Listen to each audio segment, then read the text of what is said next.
flexion distraction technique. I need to discuss just a little anatomy with you. I want to make sure that you understand what problems can happen to the spine, and then you will be better able to understand how we can help.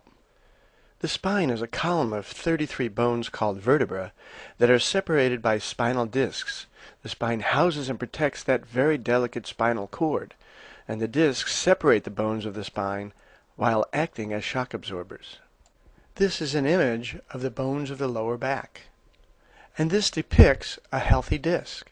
Coming out between each of the bones of the spine are the very important and delicate spinal nerves that control the functions of much of the body. Unfortunately, a disc can become damaged either from injury or poor living habits, causing it to bulge.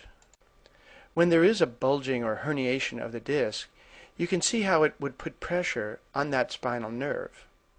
If this happens in your lower back, it can result in pain down your leg, known as sciatica. This is another view. There's the vertebra, the disc, the spinal cord that runs up and down the spine, and here's the spinal nerve. And here's what happens when there is a degenerative changes. The disc starts to dry out and get thinner, resulting in a compressed nerve, similar to what we saw with the bulging disc.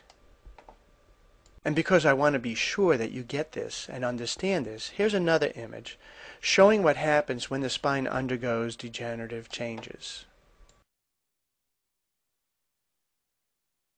Now, to better understand a bulging disc, I want you to look at this view of the disc from the top. Here's a normal disc, and as I mentioned, discs act as cushions between the vertebrae of your spine. The disc is composed of a tough outer layer of cartilage that surrounds a softer material in the center. It may help to think of them as miniature jelly donuts, exactly the right size to fit between your vertebrae. A bulging or herniated disc occurs when there is a crack in the tough outer layer of cartilage, allowing some of the softer material inside to push outward, compressing the nerve root.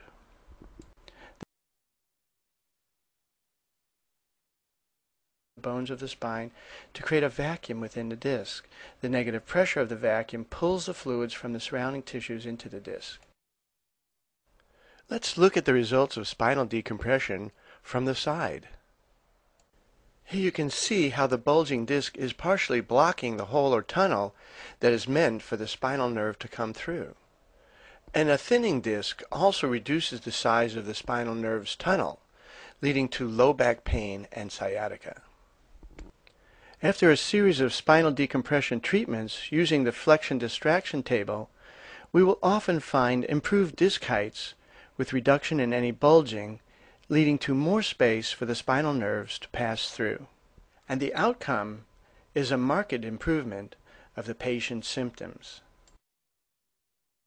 See how the bulging portion of the disc is sucked back towards the center of the disc with flexion distraction therapy. The best part is that so many people have been helped with flexion distraction therapy. If you're thinking of it for yourself or someone you care about, just know that it's a very safe and painless